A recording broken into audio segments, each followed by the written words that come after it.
Hey, Steve. How are you? Glad you're so excited to see me today. Alrighty. Good afternoon, everybody, and happy Monday.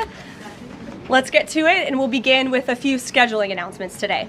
President Trump will be hosting the Canadian Prime Minister Mark Carney tomorrow for a working meeting here at the White House. On Thursday, the president will host his 8th cabinet meeting alongside his incredible team. Also on Thursday afternoon, President Trump will host the President of Finland, Alexander Stubb, for a working meeting here at the White House. The president also wanted me to relay his congratulations to Japan for electing their next prime minister, a highly respected person who also happens to be the first female to hold the position for our great ally. While President Trump continues to negotiate peace deals, meets with world leaders, and celebrates the 250th birthday of our United States Navy, as you saw he and the First Lady do just yesterday, Democrats, unfortunately, are continuing to play political games. And we are now in day 6 of the Democrat federal government shutdown.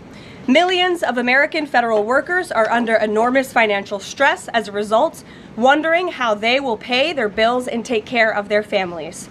If the Democrats do not vote to open the government tonight, federal workers will not receive their next full paycheck. Additionally, the special supplemental nutrition program for women, infants, and children will run out of federal money very soon.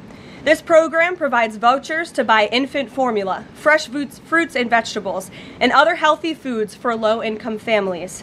It can be easily fully funded if Democrats simply vote tonight to reopen the government. Also, our incredible military service members who risk their lives to preserve and defend our country are now working without pay and will miss their next paychecks if this Democrat shutdown does not end tonight. The Republican-backed clean and nonpartisan funding bill fully funds this important food aid program, gets our troops paid, and reopens the government. So all of this begs the question, what is the Democrat ongoing shutdown truly about? The sad truth, we believe, is that the Democrats intentionally shut down the government and are inflicting this pain on American citizens to try and demand free health care for illegal aliens. Of course, this is an indefensible and truly radical policy to be in favor of, let alone to use as the primary reason to shut down the United States government. So the Democrats and their allies are desperately lying about their true motivations. We have to set the record straight with the facts so the American people understand what's really at play here. House Republicans passed a clean and nonpartisan funding bill to keep the government open and ensure our troops and other hardworking Americans are paid. Every single House Democrat except one voted against this clean and nonpartisan funding bill. Senate Republicans have subsequently tried to pass this same clean funding bill 4 separate times, and they will do so again tonight, to fully pass it to be sent to the president's desk for signature. And the president is ready to sign this bill to reopen the government as soon as it is sent to his desk.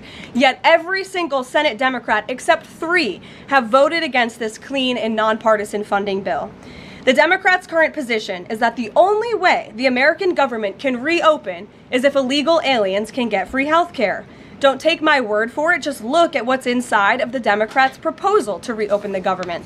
Their funding proposal would result in nearly $200 billion spent on health care for illegal aliens and other non-citizens over the next decade. To put this in perspective, $200 billion is enough money to fund the entire children's health insurance program, which provides health insurance to low-income children and women.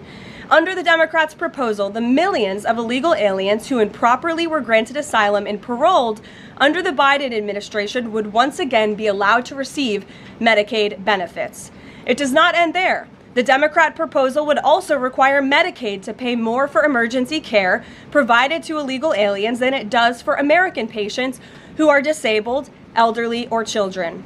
When someone shows you who they are, believe them. The Democrat Party has unfortunately closed our government, costing Americans their jobs, threatening our military readiness, harming our economy, and causing chaos, all to help the illegals who broke into our country.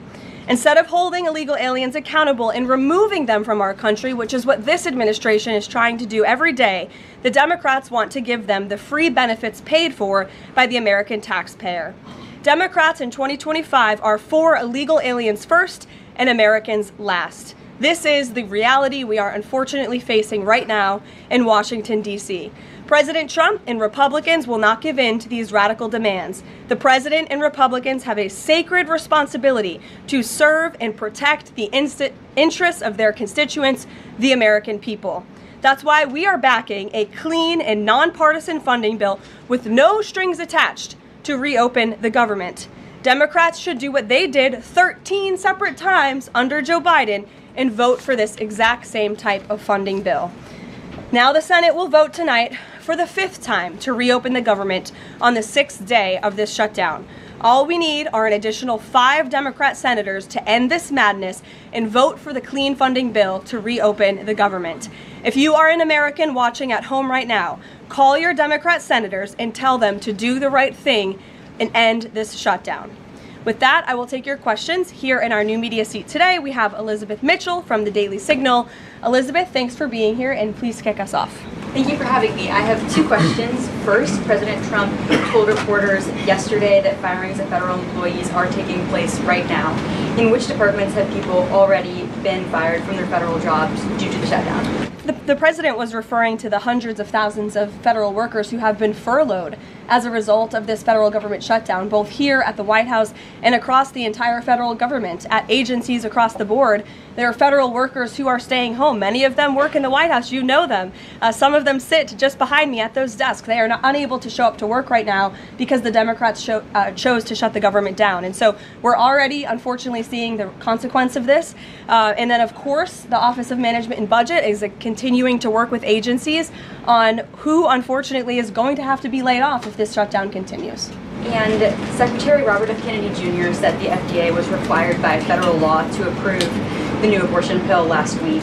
Is the administration considering steps to undo this in light of requests from pro-life Congress members and organizations? I think Secretary Kennedy and the Department of Health and Human Services, as I addressed in the briefing last week, were following the law, and we will continue to do so. As I said last week as well, it's not an endorsement of this drug by any means. It's just a law that they were following. Jennifer.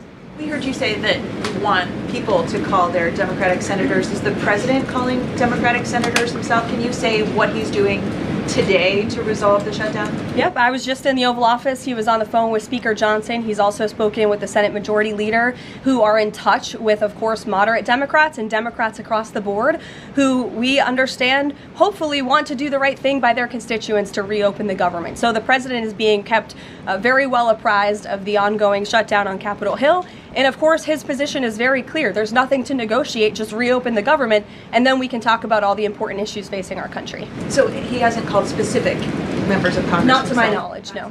And then on the Affordable Care Act, is he willing to give more, to share more on what he'd like to negotiate on the Affordable Care Act later? Is he willing to say specifically what he would like and when? But look, the president is definitely committed to fixing and improving our healthcare system. You saw it again last week when he had one of the largest pharmaceutical companies in the world coming into the Oval Office and promising to lower drug prices by 200, 300, 100% in many cases for various types of drugs for American patients. That is a huge fix to a broken system that has been ripping off the American people for far too long. So the president's very committed to this. But right now, we need to reopen the federal government, and the president is remaining very firm in that position. Catherine.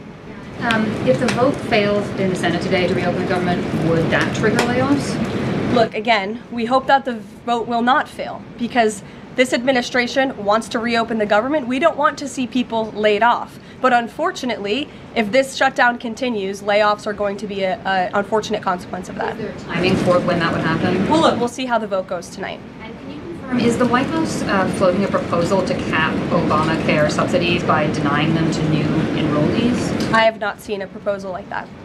Emily. Thanks, Caroline. The president said yesterday he was considering a phase 2 approach to Venezuela. Is the president considering U.S. boots on the ground or any kind of support of overthrowing Maduro?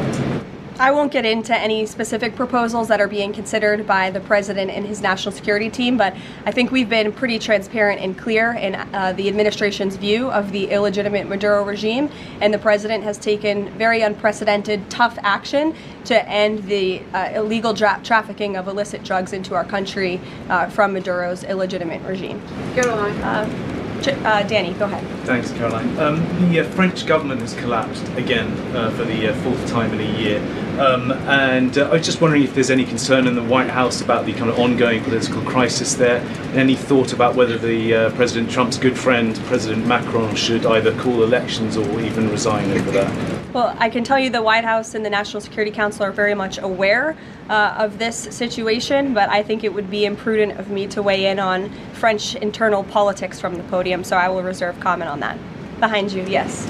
What is President Trump's expectations for talks today and I guess this week in Egypt? And is there a new timeline that the president is giving all sides to reach an agreement? Yes, there are technical talks happening right now in Egypt amongst Special Envoy Witkoff and Mr. Kushner, as well as their respective parties from all sides. What we saw take place on Friday, and I have not commented on that from the podium yet, is truly remarkable. You've seen all sides of this conflict agree that this war needs to end and agree to the 20-point framework that President Trump proposed. It's an incredible achievement, and the administration is working very hard to move the ball forward as quickly as we can. The president wants to see a ceasefire. He wants to see the hostages released, and the technical teams are discussing that as we speak to ensure that the environment is perfect to release those hostages. They're going over the lists of both the Israeli hostages and also the political prisoners who will be released, and those talks are underway, and the president is very much on the ball and is being apprised of this situation. The president has given a Sunday evening deadline. Obviously, the negotiations have extended that, I imagine. What is that new deadline? Does the president have a time frame in mind to see this phase implemented? Well, the Sunday evening deadline was to hear back from Hamas on the proposal one way or another. And of course, on Friday, Hamas put out a very clear statement in the president's view that they accept the president's framework, and that's why those technical talks are now underway. But again, we want to move very quickly on this, and the president wants to see the hostages released as soon as possible. Steve. How long do you expect those technical talks to last, Caroline? I don't want to draw a red line up here, Steve. Of course, it's very important, as I just mentioned, that we get this done quickly. That's how the president's team feels, so we can get some momentum, get the hostages out, and then move to the next part of this, which is really ensuring that we can create a lasting and durable peace in Gaza and ensure that Gaza is a place that no longer threatens the security of Israel or the United States. What do you expect to be on the agenda for the president's meeting with the Prime Minister of Canada tomorrow? I'm sure trade will be a topic of discussion tomorrow, and all of the other issues that are facing both Canada and the United States. I know the president looks forward to having that discussion with Carney in the Oval Office. Caitlin. Thanks, Caroline. I have two questions. On the layoff of federal workers, potentially, the president said yesterday that Democrats will be to blame if federal workers lose their jobs. Historically, though, in past shutdowns, workers have been furloughed, but they have not been laid off en masse. So wouldn't that be the president's call to lay people off? As I've said repeatedly, Caitlin, this conversation about layoffs would not be happening right now if the Democrats did not vote to shut the government down. And as I also said last briefing as well, we are $37 trillion in debt, and the government is not receiving any cash. So someone has to look at the balance sheet and be good stewards of the American taxpayer dollar. And layoffs are an unfortunate consequence of that. First term, for example. Well, as I'm telling you now, this administration is focusing on checking the balance sheet and ensuring we're doing the right thing by the American taxpayer. And again, these conversations about layoffs would not be happening in the White House today if not for the Democrat shutdown. And they have a choice to change that. They have another opportunity tonight to do the right thing to reopen the government. Joey. Judge over the weekend. Sorry, my second question. A federal judge over the weekend that the president had appointed to the bench in his first term in office basically argued that he could not deploy other states' National Guards to Portland. Basically said that it was untethered, his argument, to what is actually happening on the ground. Which local officials in Portland have said that the National Guard is needed there? With all due respect to that judge, I think her opinion is untethered in reality and in the law. The president is using his authority as Commander-in-Chief, U.S. Code 12406, which clearly states that the president has the right to call up the National Guard in cases where he deems it's appropriate. And if you look at what has happened in Portland, Oregon, for more than 100 nights, I was talking to our law enforcement team about it this morning, for more than 100 days, night after night after night, the ICE facility has been really under siege by these anarchists outside. They have been disrespecting law enforcement. They've been inciting violence. We saw, again, a guillotine rolled out in front of this federal building. And so the president wants to ensure that our federal buildings and our assets are protected.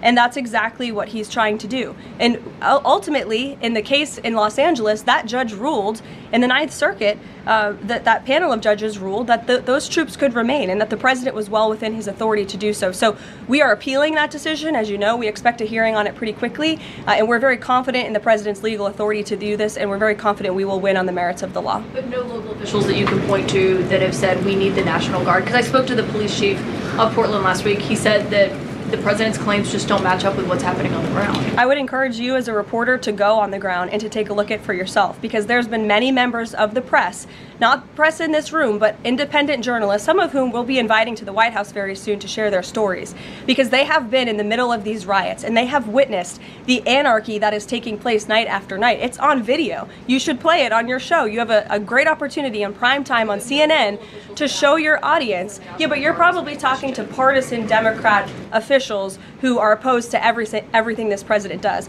You should also ask the people who live in Portland. We've actually heard from many members of the community who have said that this is complete civil disobedience. It's a mess. It's been loud. It's been troubling for neighbors in the community who are just trying to live peacefully.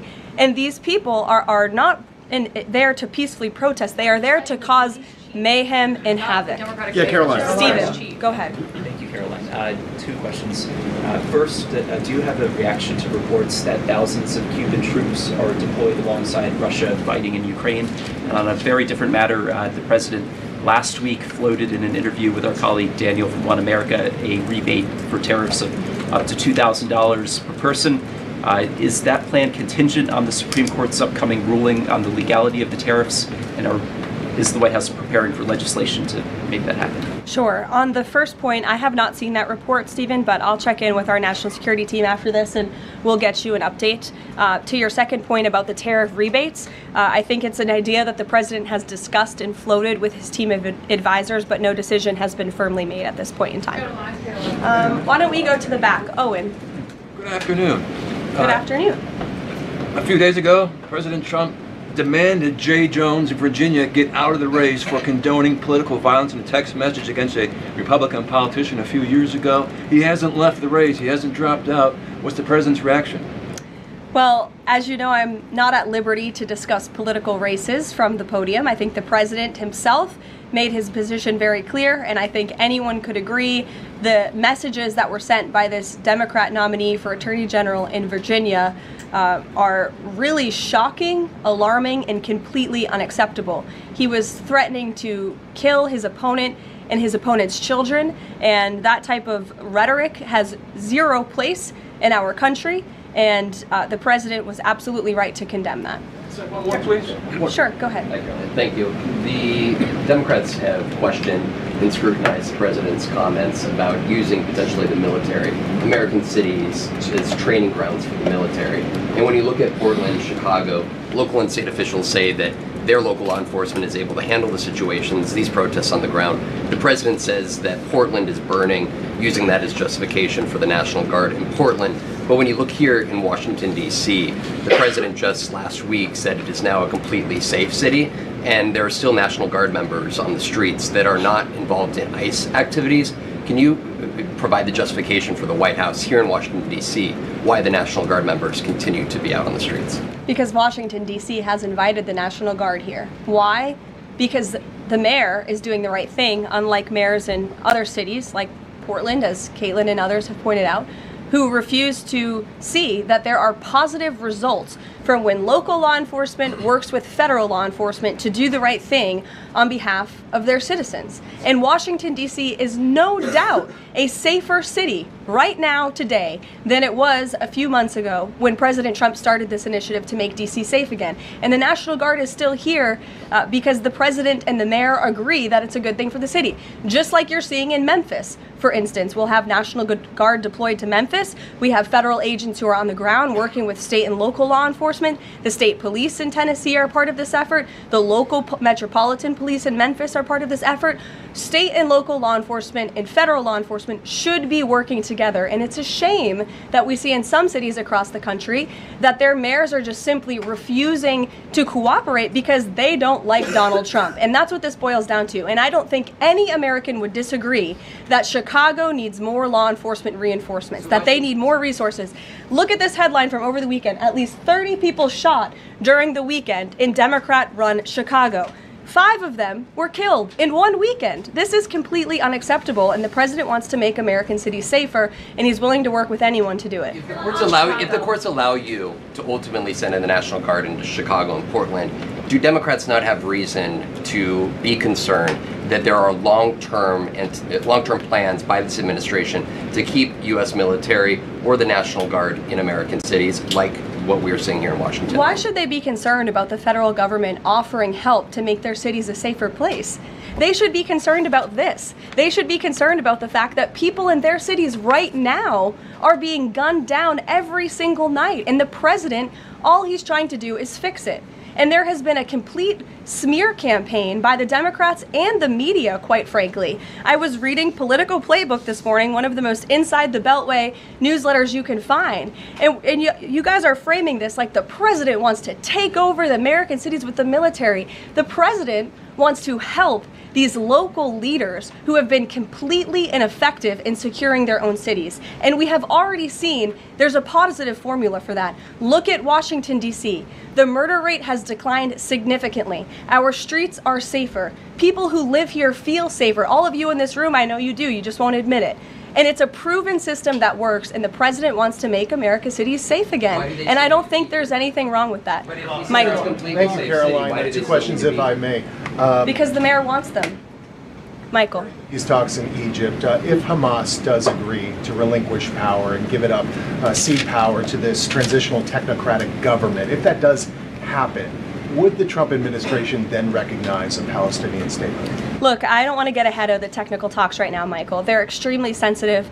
They're taking place, again, as we speak, and there's a lot of, there's many things to discuss, of course. This is hopefully we expect and we hope going to be one of the greatest peace deals this world has ever seen. And the Trump administration is working diligently and working very hard to get there. And as I said, Friday, all terms agreed.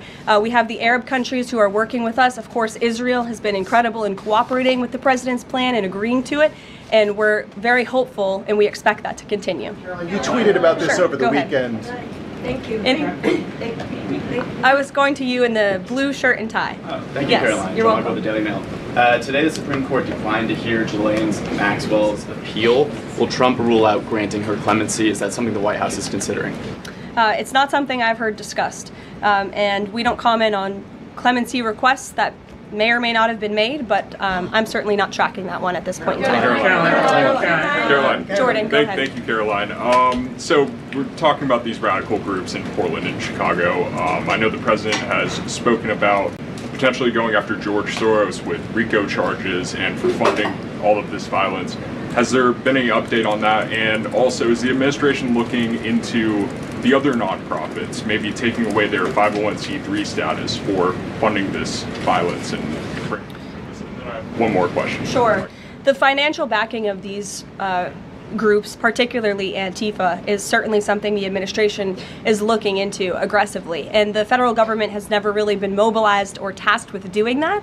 So we're kind of kickstarting that into gear. The FBI is working on it alongside the White House's Homeland Security Task Force. We have our intelligence community looking into this as well. And even the Secretary of Treasury is involved with these matters since they are financial in nature. And we will continue to get to the bottom of who is funding these organizations in this organized anarchy against our country and our government. It's a question the American people have been begging the answer for many years, and we're committed to uncovering it. And when we do, I'm sure you'll be one of the first people to know.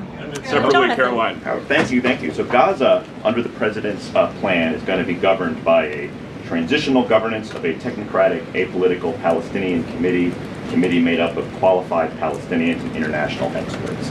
Now, given how radicalized the Palestinian population is in Gaza and in the West Bank, Can you offer some insight or guidance into who are some of these Palestinians that are going to be considered for leadership roles in Gaza, and where are you going to be finding them, and do you have any names?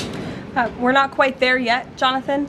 The president believes peace is possible in Gaza, and that's why he presented this detailed and comprehensive plan. The first step of that is securing a ceasefire and releasing the hostages, and then those conversations about ensuring a durable and lasting peace can continue. But what do you need to have peace in a region like Gaza that's been war-torn for far too long? You need security guarantees, and you need good governance. And so those will be two of the priorities that this administration is focused on. If I may, the president has said he wants the government to reopen this week in a deal.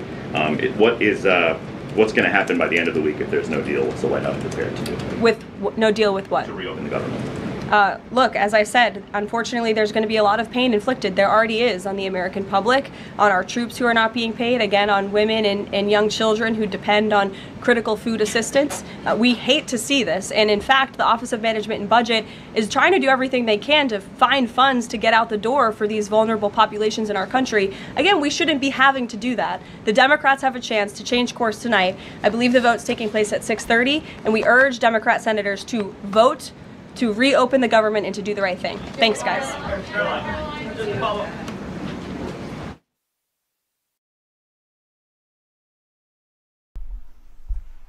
Thank you very much, and thank you for being here in the Oval Office, one of the great places of the world, as we make a historic announcement about the Golden Dome Missile Defense Shield. That's something we want, and Ronald Reagan wanted it many years ago, but they didn't have the technology. But it's something we're going to have. We're going to have it at the highest level.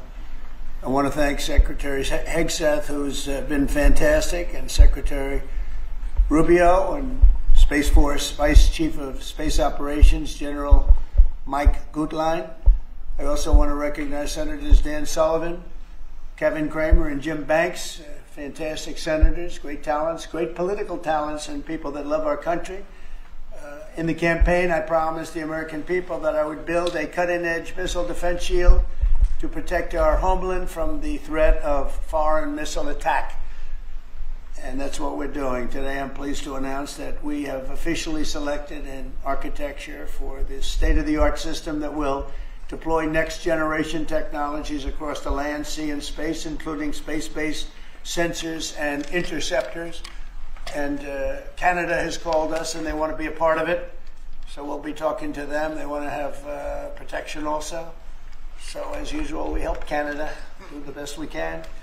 This design for the Golden Dome will integrate with our existing defense capabilities and should be fully operational before the end of my term. So we'll have it done in about 3 years. Once fully constructed, the Golden Dome will be capable of intercepting missiles even if they are launched from other sides of the world and even if they are launched from space.